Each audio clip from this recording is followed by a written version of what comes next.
বন্ধুরা, কলার গুড় দিয়ে খুব সহজেই বাড়িতেই আপনারা মুড়ির মোয়া বা খইয়ের মোয়া অনায়াসেই বানিয়ে নিতে পারেন। নমস্কার, কেমন আছেন সবাই? টুম্পা ভ্যারাইটিস কিচেনে আরেকটি পর্বে আপনাদের স্বাগত জানাই। আজ আমি বানাবো কলার গুড়। আমি কলার গুড় বানানোর জন্য এখানে অনেকগুলো বিচি কলা নিয়ে নিয়েছি। আপনারা চাইলে বাজারে যে কোনো কাঁঠালি কলা দিয়েও এই গুড় বানিয়ে নিতে পারেন। তো যখন গুড়টা বানাবেন তখন সবসময় চেষ্টা করবেন বেশি পাকা কলা দিয়ে গুড়টা বানানো। বেশি পাকা কলা হলে কলা থেকে রসটা ভালো বের হবে, তাহলে গুড়ের পরিমাণটাও বেশি হবে। তো বন্ধুরা, বাড়িতে অনেক সময় কলা বেশি পেকে গেলে বাড়ির কেউই খেতে চায় না, তখন কলা ফেলে না দিয়ে এইভাবে একবার আপনারা বাড়িতে গুড় বানিয়ে দেখবেন, আপনাদের অবশ্যই ভালো লাগবে। এবার আমি এক এক করে সমস্ত কলার খোসা ছাড়িয়ে নেব।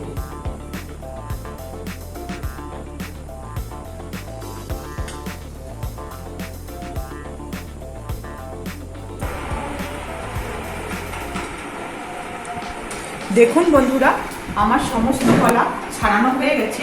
এবার আমি এই কলাগুলো ম্যাশ করে নেব। তো আমি কলাগুলো এইভাবে ম্যাশ করে নেব।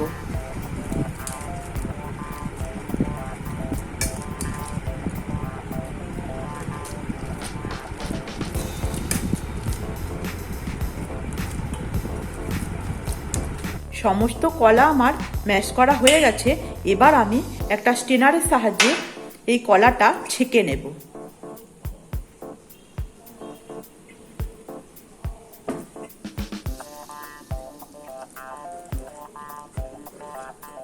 তো দেখুন বন্ধুরা, সমস্ত কলা আমার ছাঁকা হয়ে গেছে। এখানে যে বিচিগুলো বেরিয়েছে, এই বিচিগুলো আমি ফেলে দেব।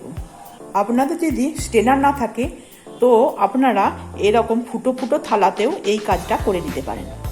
এবার আমি এই কলার সাথে 1 চামচ খাবার চুন এই কলার সাথে মিশিয়ে নিয়ে একটা ঢাকনা চাপা দিয়ে 1 ঘন্টার জন্য রেখে দেব। ফিরে এলাম বন্ধুরা 1 ঘন্টা পর। তো দেখুন কলার মধ্যে আমার কতটা রস বেরিয়েছে, এই দেখুন। এবার আমি কলার রসটা একটা নেটের সাহায্যে ছেঁকে নেব।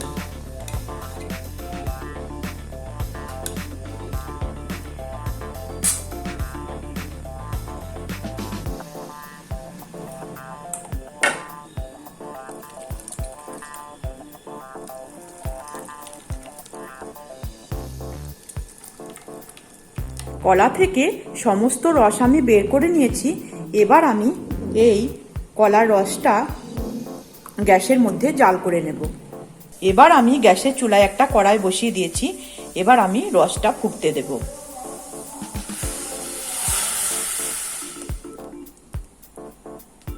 কলার রস ফুটে ফুটে যখন এই গাদটা বেরিয়ে আসবে, তখন এই গাদটা তুলে ফেলে দিতে হবে। সমস্ত গাদ যখন আমাদের তুলে নেওয়া হবে, তখন এই গাদের সাথে চুনটাও কিন্তু বেরিয়ে যাবে। তো দেখুন বন্ধুরা, আমার কলার গুড় তৈরি হয়ে গেছে। এইভাবে খুব সহজেই আপনারা বাড়িতে কলার গুড় বানিয়ে নিতে পারেন। তো বন্ধুরা, আজকের মতো ভিডিওটি আমি এখানেই শেষ করছি।